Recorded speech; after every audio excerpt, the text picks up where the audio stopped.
tuje kwako wewe umekwisha kufika. Mungu akubariki kwa kuwepo na kuwahi, na Mungu akubariki sana. Basi niwaalike wote ambao mko mnakuja, mko njiani, kuwahi ili tuweze kuanza pamoja. Naomba sasa tuombe kwa ajili ya kufungua mkutano wetu, mkutano mzuri kumwinua Bwana mahali hapa, Bwana aweze kuonekana. Baba mtakatifu, katika jina la Yesu nalibariki na kuinua jina lako. Ni rasili nyingine njema utujalia siku ya leo, ambayo Bwana umetupa neema hii kuwepo mahali hapa Bwana. Katika viwanja hivi mtakatifu wa Israeli, nasi mkono wako mwema, mkono wako wenye nguvu, mkono wako wenye uweza Bwana, ushuke mahali hapa Bwana kwa ajili ya kuokoa. Tutaenda kubariki kila kinachofanyika mahali hapa Bwana kwa utukufu wako. Tumekuja kukusifu, tumekuja kuabudu, tumekuja kwa heshima na kichwa Mungu wetu. Mungu usiyetuacha, Mungu unayeokoa, na kazi ya kuokoa ni kazi yako Mungu wetu. Tumekuja hapa Mungu wa uzima, tunahitaji Roho Mtakatifu, mwalimu mwema, asimamie mkutano huu katika jina la Yesu. Nikiharibu na kufunga kila aina, kila falme zote za mamlaka ya mwovu ibilisi kwa jina la Yesu. Mipango yote ya ibilisi, mapando yote ya shetani kwa jina la Yesu ninaharibu kwa mamlaka ya jina la Yesu Kristo. Bali Bwana Yesu, nainua mkuu wako, mkono wako mwema, nguvu ya Roho Mtakatifu mahali hapa Bwana kwa ajili ya mkutano huu. Baba, tunakurudishia sifa, heshima, tukimini nguvu yetu kwa nasi katika jina la Yesu. Amen.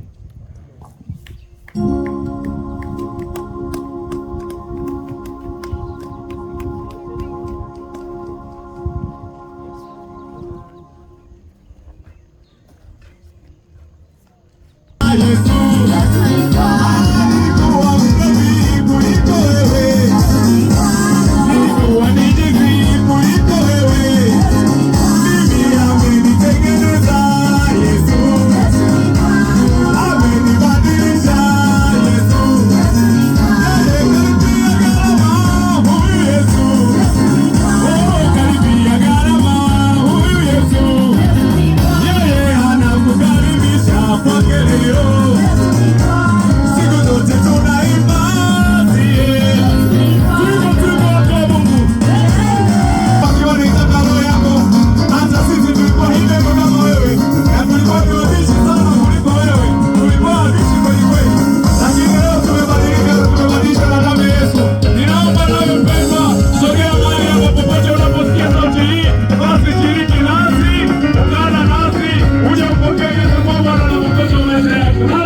bila Yesu mimi siyawezi.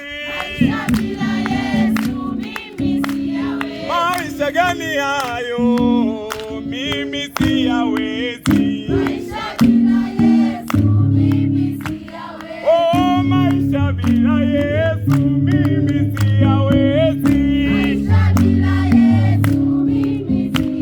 Hayo maisha bila Yesu mimi siyawezi. Hayo maisha siyawezi mimi. Hayo maisha siyawezi mimi. Maisha ya ulevi mimi. Maisha ya uzinzi mimi. Maisha gani hayo mimi? Oni mimi na wewe mashahidi wa Yesu. Oni mimi na wewe mashahidi wa Yesu. Oni mimi na wewe mashahidi wa Yesu. Oni mimi na wewe mabalozi wa Yesu. Oni mimi na wewe mabalozi wa Yesu.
Haleluya. Au ni revival wanaondoka na kibao cha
Haleluya. Amini wewe ni Bwana na Mungu unayetenda.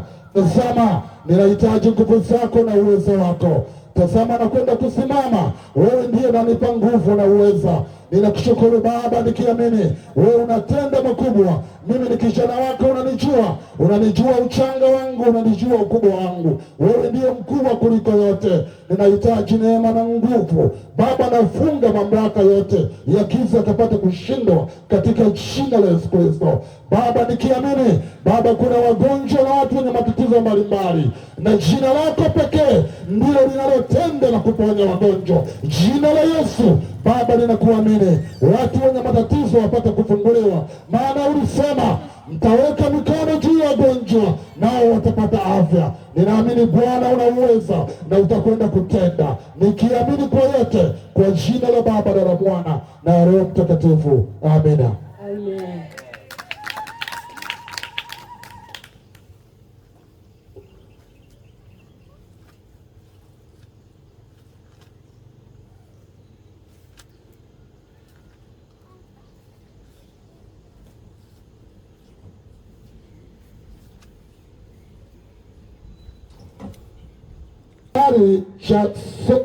Cha mahubiri ya leo kinasema tuko siku za mwisho. Amen. Kwa hiyo watu wote, wakina mama na wakina baba, ni kwamba habari inahubiriwa ni kwamba tuko siku za mwisho. Unapoona asubuhi inaingia na jioni, ni kwamba tuko siku za mwisho. Siku za mwisho ni maisha ya watu na binadamu, lakini angalizo ni kwamba ukifa unaenda wapi? Hapo ndipo angalizo. Tutasoma, tutajikumbusha Marko 16 mstari wa 14, wa 15, wa 16 na mstari wa 17. Wale 11 akawaangalia kwa kutokuamini kwa ugumu wa mioyo yao, akawakemea. Akafika 15 akawaambia, enendeni ulimwenguni kote mkaihubiri Injili kwa kila kiumbe. Aaminie na kubatizwa ataokoka, asiyeamini atahukumiwa.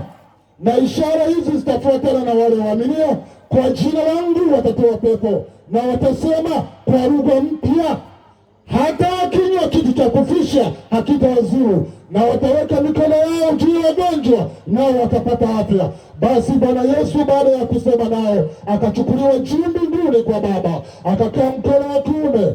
Kwa hiyo habari ni kwamba kwa ushahidi wa Bwana Yesu hakuwa peke yake, alikuwa na wanafunzi 11. Walikuwa ni 12, lakini mmoja akawa ameshaasi, la sasa anataka kwenda mbinguni. Akawaambia kwamba aliwaona kwanza wanafunzi 11 wana mashaka kama vile leo watu wana mashaka. Inahubiriwa habari njema ya ufalme, wengine wanasita kwamba tuende au tuache. Ni kwamba ninawakaribisha mpate habari njema. Karibuni sana. Leo duniani kuna ibada nyingi, kuna ibada tunapokuwa tunahubiri hapa, wengine wanasema wale ni manabii wa uongo. Ni kwamba sisi hatuna mafuta, hatuna chumvi wala maji ya baraka. Linatumika jina pekee la Yesu Kristo, ndiyo mponyaji na ndiyo mwenye nguvu na ndiyo nguzo imara, ambaye akimwamini pekee atakwenda mbinguni. Bwana Yesu asifiwe. Ni kwamba ninakwenda kwenye somo jingine ambayo ni maonyo kwa wanadamu. Ezekieli 3 mstari wa 17 mpaka wa 20. Unaweza ukasoma msomaji akitoa onyo. Ezekieli 3 mstari wa 17 mpaka wa 20, akitoa onyo. Ezekieli, Roho wa Mungu alimfuata, ukienda huko juu alimfuata, alikaa naye siku 7, akampa maonyo jinsi ya wanadamu wanatakiwa kuishi. Hebu soma onyo haya, mtumishi wa Mungu. Neno linasema, mwanadamu, nimekuweka kuwa mlinzi wa nyumba ya Israeli. Basi sikia neno hili litokalo katika kinywa changu, ukawape maonyo haya yatokayo kwangu. Nimwambie hapo mtu mbaya, hakika utakufa, wewe usimpe maonyo, wala husemi na huyo mtu mbaya ili kumonya, kusudi aache njia yake mbaya na kujiokoa roho yake. Mtu yule mbaya atakufa katika uovu wake, lakini damu yake nitaitaka mkononi mwako. Bwana Yesu asifiwe. Leo kwa masaa haya Shekina Temple na kwaya zote mbalimbali zimetumwiza hapa zikihubiri Injili. Lengo ni kuleta habari njema, watu wa Kanyamaizi waweze kupata uzima wa milele. Kwa hiyo kama leo Shekina Temple na wote mliopo hapa, watumishi wa Mungu mlioko hapa, kama mungesita msifikishe Injili hii, Bwana anatoa maonyo kwa kila mmoja. Ni kwamba lengo anataka kila mwanadamu anayepata Injili ya kweli, ina maana aipeleke kwa wengine ili na wao wapate uzima wa milele. Tunatimiza hivyo na mimi natimiza hivyo. Wahubiri ni wengi wamepita hapa na mimi ni mmoja wapo. Sasa lengo kuu ni nini? Mwanadamu akipewa maonyo akaacha kutenda mambo mazuri, ina maana damu yake, mimi ninayehubiri hapa na wengine, haitakuwa mikononi mwetu. Lakini mimi nikisita kutokuja kuileta Injili hapa, ina maana Mungu, damu yenu itakuwa mikononi mwangu. Kwa hiyo leo tunawapa habari njema ya ufalme, ni kwamba tunawaomba na kuwaasa ni kwamba uzima wa milele ni kumwamini Yesu. Unapomtaja Mungu, lakini alisema namtoa mwanangu wa pekee ili mpate uzima wa milele. Kwa hiyo unapomtaja Mungu, mkumbuke na Yesu Kristo, jina pekee yake ambayo liliwekwa, atakayeliamini atapata uzima wa milele. Tunaweza tukaenda kwenye andiko jingine. Andiko hili ni Petro wa kwanza mstari wa 4 mpaka wa pili, wa 3, wa 4 na wa 5. Unaweza ukasoma mtumishi wa Mungu ili waweze kupata Petro wa kwanza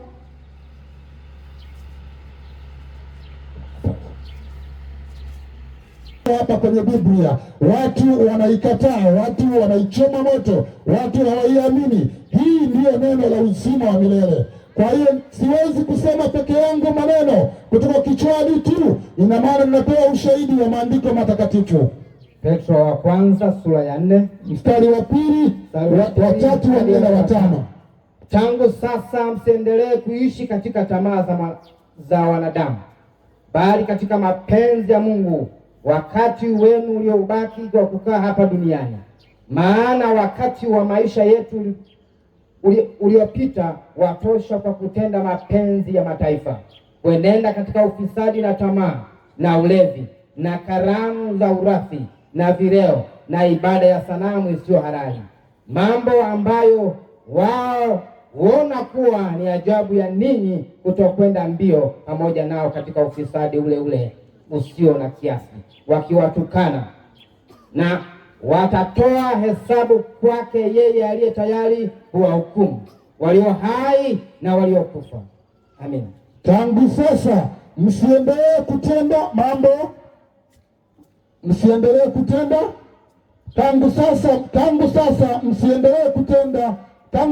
msiendelee kuishi katika tamaa za wanadamu wakati wenu wa kuishi hapa duniani.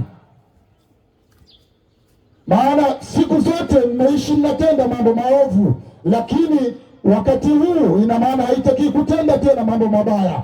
Ina maana Mwenyezi Mungu anajua kabisa kwamba mwanadamu anaishi kwa kutenda dhambi.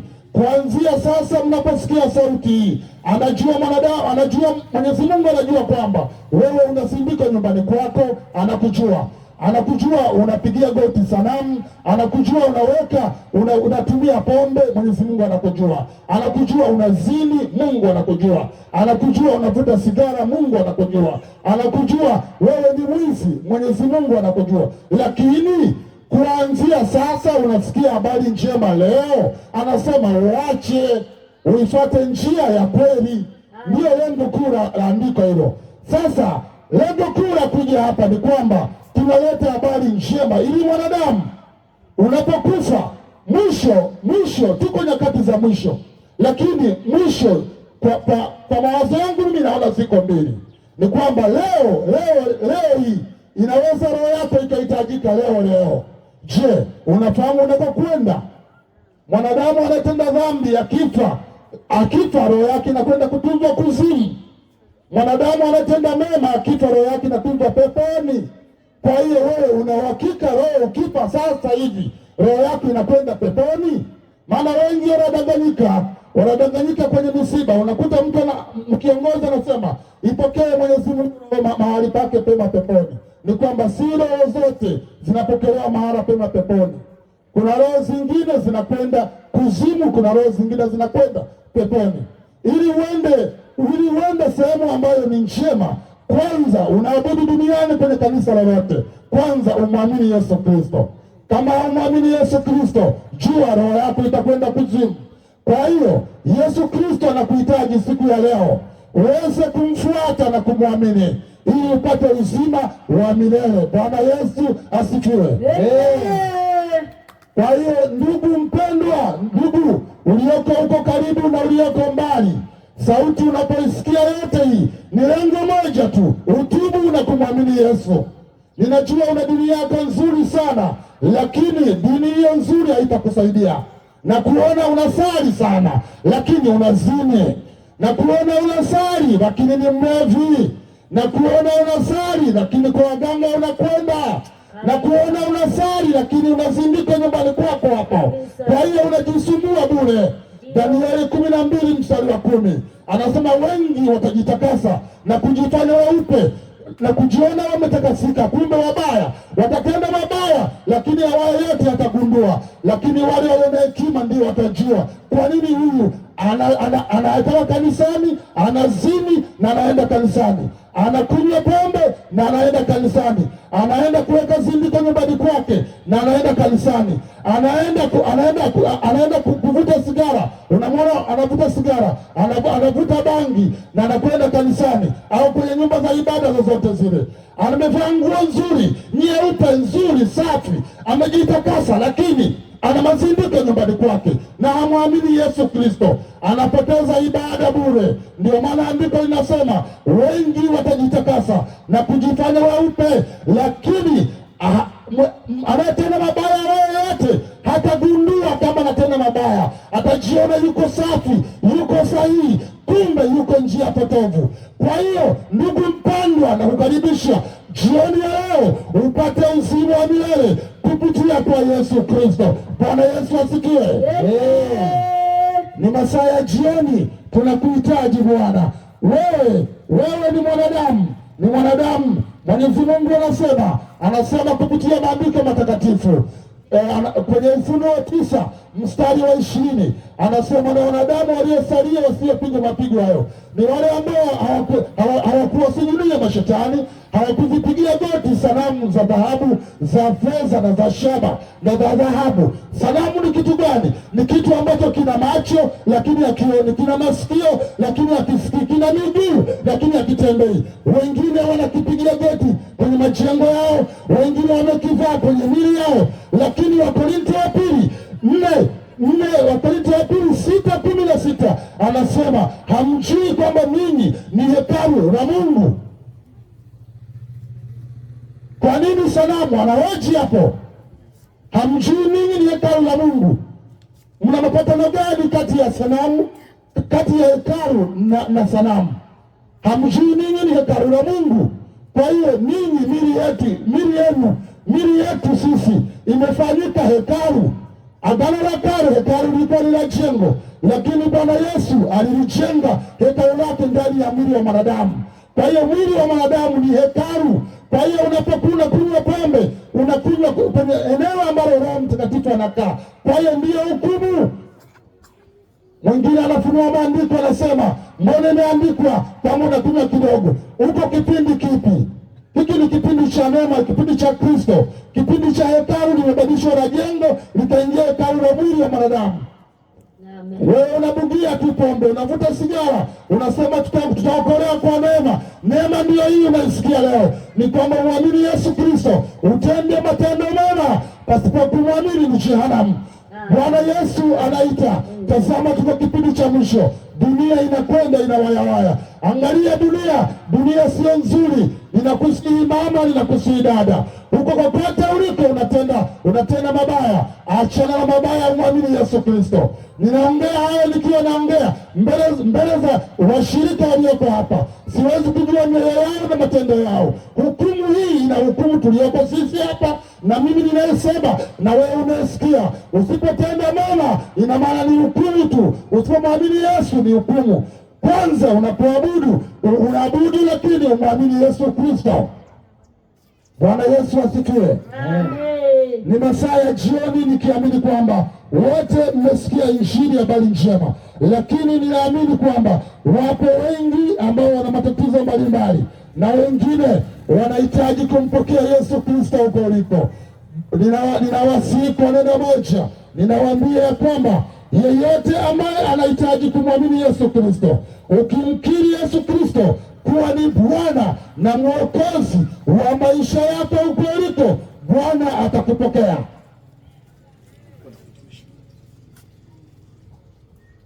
Tumeyasikia. Ukimkiri Yesu Kristo kuwa ni Bwana huko uliko, Bwana Yesu atakupokea. Ukamwamini ni Bwana na Mwokozi, alikufa na akafufuka, atakupokea. Kama unaweza, una ujasiri, unaweza ukafika maeneo haya, hakuna simba, hakuna nini, utampokea Yesu Kristo masaa haya jioni. Ninakukaribisha sana masaa haya. Kama kuna mgonjwa, mtu yeyote ataombewa. Mimi si mponyaji, Yesu Kristo ndiye ataponya. Haleluya. Huyo ni mtumishi wa Mungu aliyekuwa akizinena habari za ufalme. Amesema, Biblia inasema mtu aambiwapo utakufa na asikubali kuziacha njia zake zilizo mbaya. Maadamu huyo mtu amesikia, mtu huyo atakufa. Na kama tunavyosema, Kristo alileta wokovu, alikuja kuwaokoa wanadamu, na kila mwanadamu alipotea baada ya Adamu na Eva kukiuka maagano ya Mungu ambayo Mungu alikuwa amewapa. Wakakataa kusikiliza, wakakiuka maagano ya Mungu. Dhambi iliingia katika ulimwengu. Kila mwanadamu alikuwa na hatia. Hakuna ambaye alikuwa ni msafi, hakuna ambaye aliweza kujihesabia haki. Tukisoma katika Agano la Kale, tunaona wanadamu baada ya kuingia kwenye dhambi, namna walivyoweza kujiokoa, namna walivyotamani tena wamkaribia Mungu, lakini haikuwezekana. Walitoa sadaka za damu, waliwatoa wanyama, walizitoa ng'ombe zao, walizitoa na njiwa ili kufanya upatanisho, lakini bado haikuwa msaada kwao, maana dhambi ilikuwa inafunikwa, wala dhambi ilikuwa iondolewi. Mwana Mungu alipokaa mbinguni, akamwangalia mwanadamu aliyemuumba kwa mfano wake na aliyemuumba kwa sura yake. Moyo wa Mungu ukawa na huzuni, moyo wa Mungu ukahuzunika, kwa sababu mwanadamu anampenda. Unajua, mwanadamu kwa Mungu ni kama mtoto na baba, ni kama mama na mtoto. Ndivyo alivyo mwanadamu kwa Mungu. Na moyo wa Mungu ulipohuzunika, akaamua kufanya mpango, akasema, huyo mwanadamu aliyepotea, huyu ni mwanangu. Nitafanya njia gani ili niweze kumrejesha? Nitafanya njia gani ili arudi katika pendo yangu? Ndipo alipoamua kumtuma Kristo. Kristo akaiacha enzi, Kristo akaiacha mamlaka, akakubali kuja duniani kwa ajili ya kumwokoa mwanadamu aliyekuwa ametoka katika mikono ya Mungu, aliyekuwa ametoka katika uwepo wa Mungu. Akauleta wokovu, akaja kukiokoa kile kilichokuwa kimepotea. Wala kuja kuokoa wanyama, wala kuja kuokoa ndege, bali alikuja kumwokoa mwanadamu ambaye ni mimi na wewe. Najua ni Allah mtumishi ameisoma mistari nyingi, ameyasoma maneno mengi. Ninaamini umekuwa na masikio na haya maneno aliyoyasikia jioni ya leo, Kristo akiwa katika viwanja hivyo. Hiyo ndiyo hukumu yako. Mwanadamu hatahukumiwa kwa namna nyingine, mwanadamu hatahukumiwa kwa njia nyingine, bali yale aliyoyasikia atakapofika mbinguni, ndipo Mungu atamuuliza kwamba niliwatuma wajumbe wangu. Kuna wakati fulani alisimama mtumishi wa Mungu Matata akiwa ananena habari za ufalme,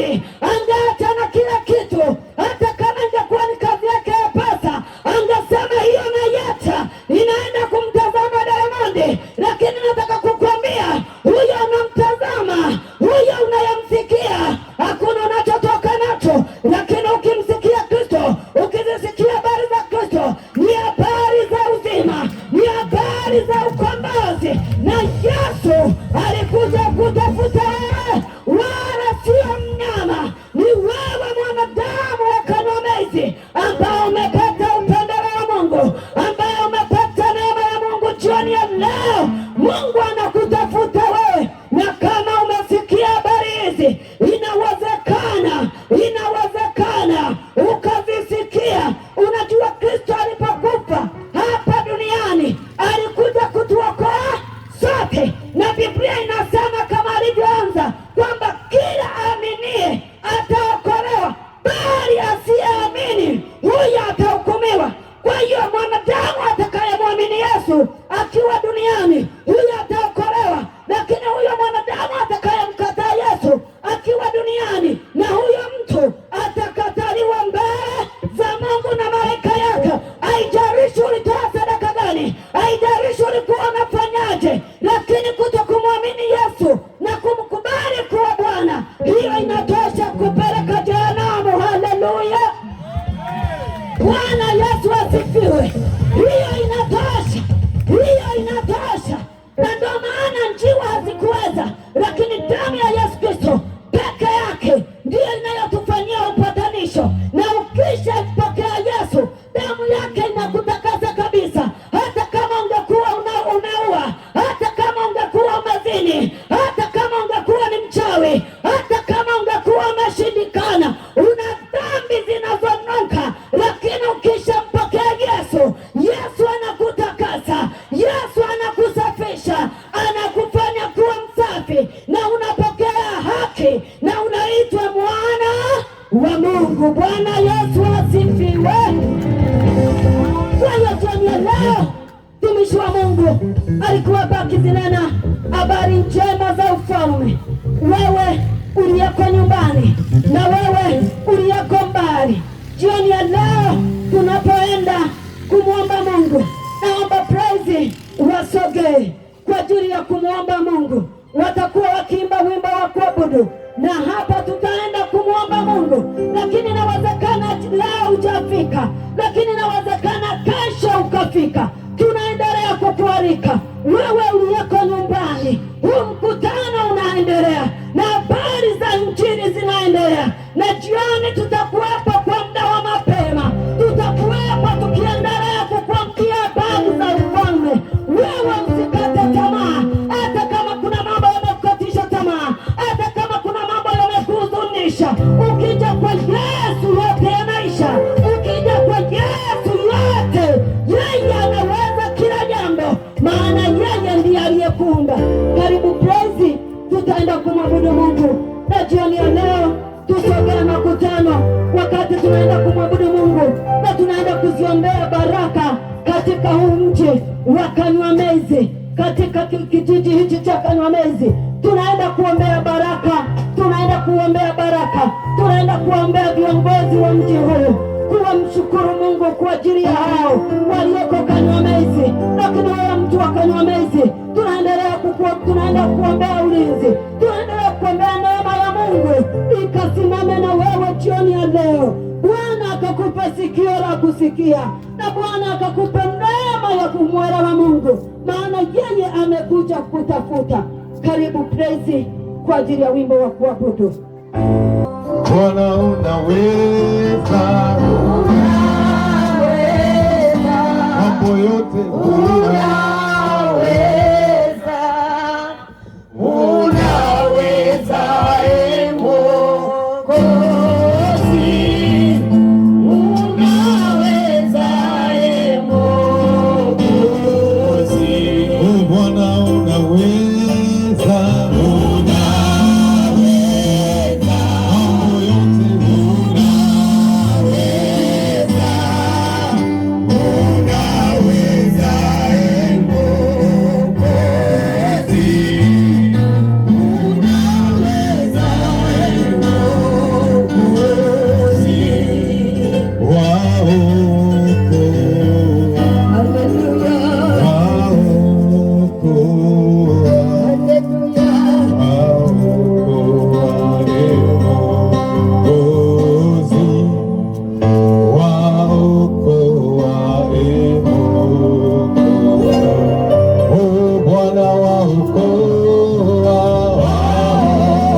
Mwokozi wetu ni Mungu unayeponya.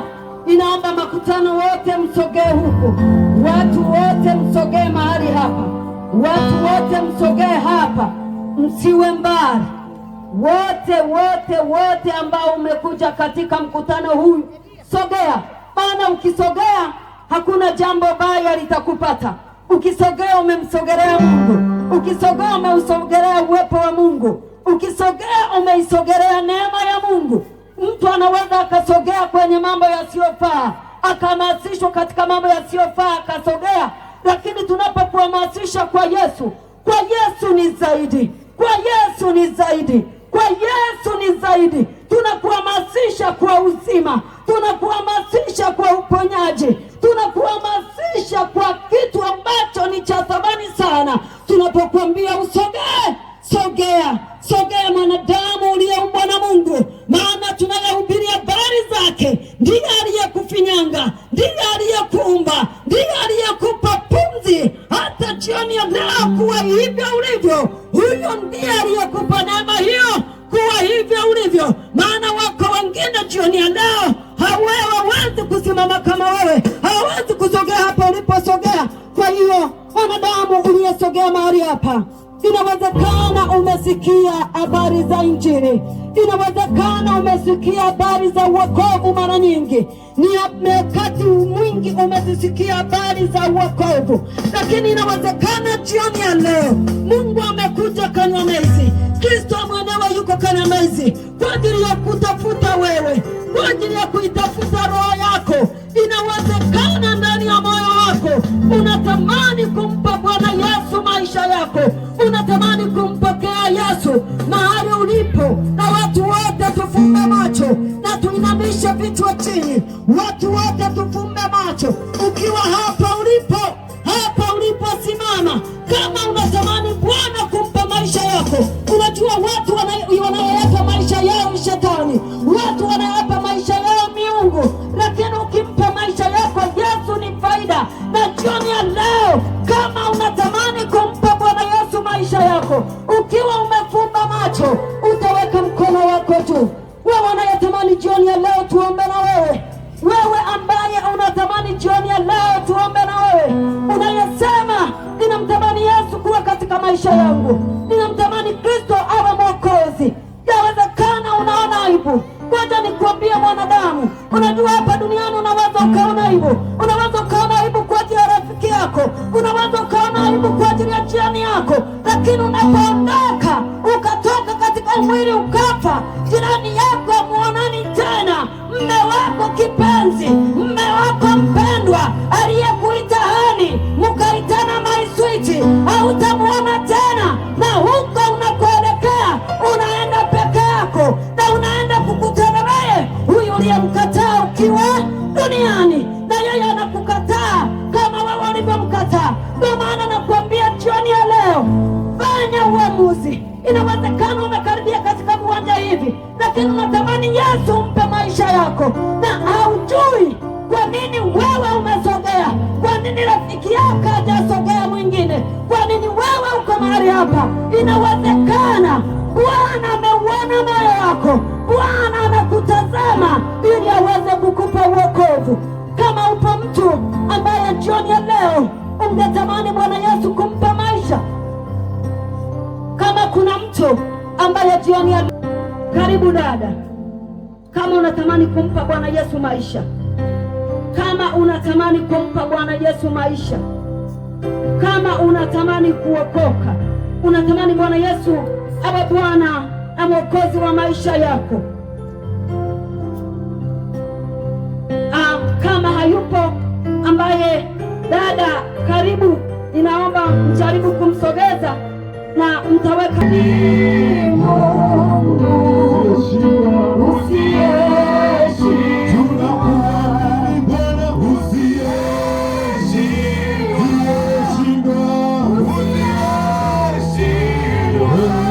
Mungu wewe ni Mungu usiyeshindwa, Bwana usiyeshindwa, wewe ni Mungu muumbaji, usiyeshindwa, Mwokozi wa wote, usiyeshindwa, wewe ni Mungu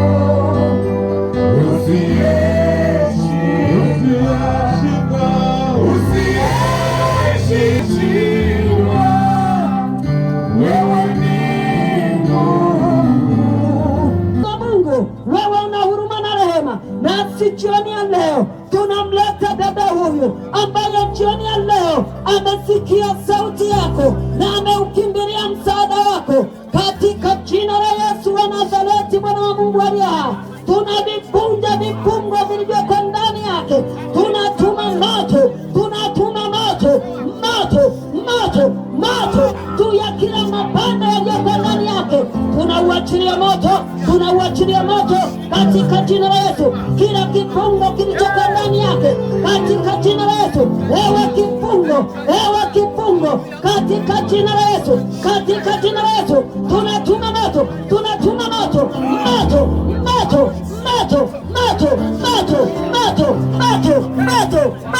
katika jina la Yesu. Mwingi Bwana umepona kila mifumo kwa jina la Yesu aliye hai. Achia nafsi yake,